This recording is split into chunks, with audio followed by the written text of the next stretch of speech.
السلام علیکم ورحمۃ اللہ۔ ہنستے مسکراتے پیارے پیارے دلارے بچوں، آج ہم آپ کے لیے لائے ہیں ایک پرانی کہانی۔ مگر کہانی سننے سے پہلے یہ دیکھ لیجئے کہ آپ کا تمام کام مکمل کر لیا ہو۔ اگر آپ کی امی یا ابو یا دادی یا چچا یا پھپھو نے آپ کو کوئی کام کہا ہے تو کیا وہ آپ نے پورا کر لیا ہے؟ چلیے اب کہانی شروع کرتے ہیں۔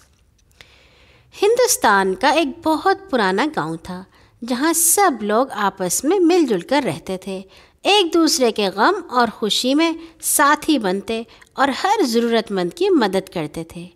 اسی گاؤں میں بکریوں کا ایک گلہ بھی رہتا تھا۔ تمام بکریاں بہت عقل مند اور بہادر تھیں، حالانکہ اکثر بکریاں بہت ڈرپوک ہوتی ہیں۔ اگر کوئی جانور ان پر حملہ کرتا تو یہ اپنے نوکیلے بڑے سینگوں سے اس کو لہو لہان کر دیتی تھیں، اس لیے کوئی خطرناک جانور ان پر حملہ نہیں کرتا تھا۔ ان بکریوں میں ایک بہت بوڑھی بکری بھی تھی۔ وہ بیچاری اتنی بوڑھی ہو چکی تھی کہ اس کے تمام دانت گر چکے تھے اور نظر بھی کم آتا تھا۔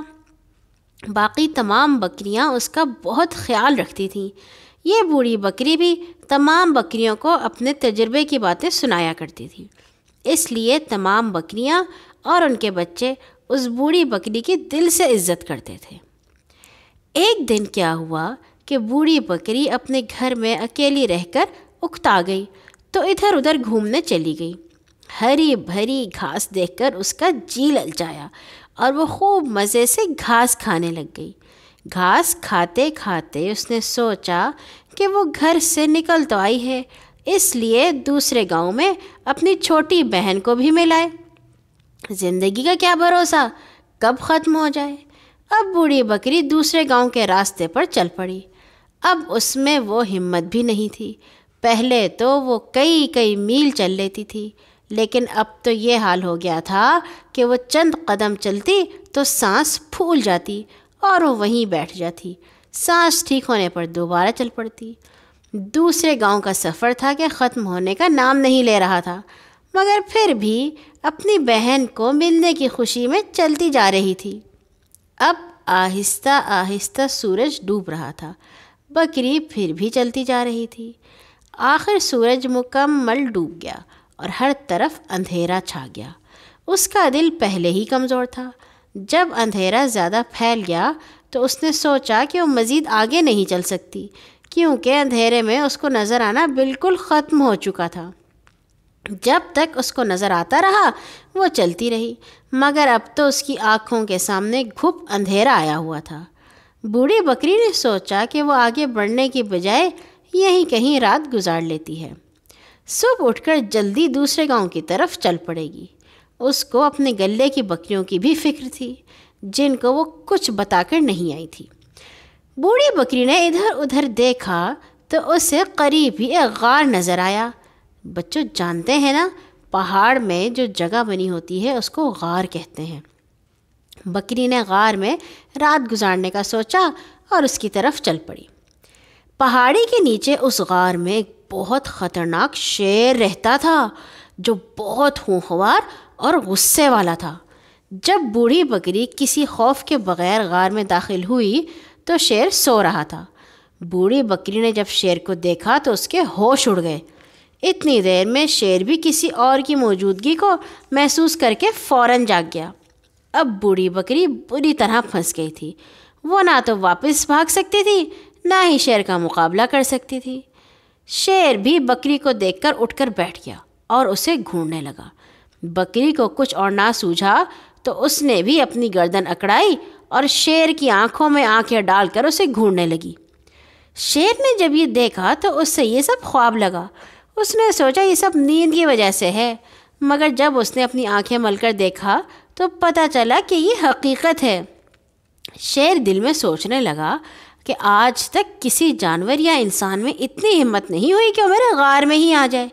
سب مجھے دیکھ کر ڈر جاتے ہیں، مگر یہ کیسی بکری ہے جو گردن اکڑا کر میرے غار میں گھس آئی ہے۔ شیر کچھ دیر بکری کو دیکھتا رہا، پھر اس نے کہا، میرے غار میں آنے کی ہمت کرنے والی تم کون ہو اور یہاں کیوں آئی ہو؟ بکری نے اپنے لمبے سینگوں کو گھمایا اور اکڑ کر بولی، میں بکریوں کی ملکہ ہوں۔ میں نے قسم کھائی ہے کہ 50 ہاتھی، 200 چیتے، 100 ریچھ اور 20 شیر زندہ چباؤں گی۔ اب تک میں نے 200 چیتے، 100 ریچھ اور 50 ہاتھی کھا لیے ہیں۔ اب شیروں کی باری ہے، میں انہیں ڈھونڈ رہی ہوں۔ شیر بوڑھی بکری کی بات سن کر خوفزدہ ہو گیا۔ اس کے تو پسینے چھوٹ گئے۔ اس نے سوچا ہو سکتا ہے یہ بکری جھوٹ نہ بول رہی ہو۔ شیر نے کہا، بکریوں کی ملکہ، میں آپ کو اپنے غار میں خوش آمدید کہتا ہوں۔ اس سے پہلے کہ آپ مجھے کچا چبائیں، میں دریا میں نہانا چاہتا ہوں۔ شیر کی بات سن کر بکری دل ہی دل میں خوب ہنسی کہ بے وقوف بنا لیا، اب یہ بیچارہ اپنی جان بچانے کی کوشش کر رہا ہے۔ بکری نے شیر کو دریا میں نہانے کی اجازت دے دی۔ اجازت ملتے ہی شیر نے دوڑ لگا دی۔ وہ بھاگے چلے جا رہا تھا۔ سب جانور اور پرندے اس کو خوفزدہ دیکھ کر حیران تھے۔ شیر بری طرح ہانپتا ہوا بھاگ رہا تھا کہ راستے میں گیدڑ ملا، جو کبھی شیر کا ہمسایہ تھا۔ اس نے کہا، بادشاہ سلامت، آپ کی آنکھوں سے خوف نظر آ رہا ہے۔ آپ اتنے خوفزدہ ہو کر کہاں بھاگے جا رہے ہیں؟ شیر نے ادھر ادھر دیکھتے ہوئے کہا، رات میرے غار میں ایک ایسا جانور آیا ہے جو شکل اور جسامت سے بکری لگتا ہے۔ لمبے لمبے سینگ ہیں، مگر ہاتھی، ریچھ، چیتا، حتیٰ کہ شیر تک کو کچا کھا جاتا ہے۔ وہ مجھے بھی کھانے لگا تھا، مگر میں اس سے جھوٹ بول کر بھاگ آیا۔ گیدڑ نے شیر کی بات سنی تو خوب ہنسا اور بولا، میں سمجھ گیا ہوں وہ کون سا جانور ہے۔ آپ میرے ساتھ اپنے غار میں چلیں، آپ کے ساتھ میں بھی خوب مزے کی دعوت اڑاؤں گا۔ شیر کا دل زور زور سے دھڑک رہا تھا۔ اس نے گیدڑ کو غار میں جانے سے روکا، مگر جب گیدڑ نے اس کو تسلی دی کہ میرے ہوتے ہوئے آپ کو کچھ نہیں ہوگا، تو شیر گیدڑ کے ساتھ چل پڑا۔ تمام راستے گیدڑ شیر کا حوصلہ بڑھاتا رہا۔ جب وہ دونوں غار میں پہنچے تو بکری نے ان کو دیکھ لیا اور گھبرا گئی۔ اس نے سوچا کہ اب تو جان بچانا بہت مشکل ہو گیا ہے، مگر اس نے اپنے حواس بحال رکھے اور اکڑ کر بیٹھ گئی۔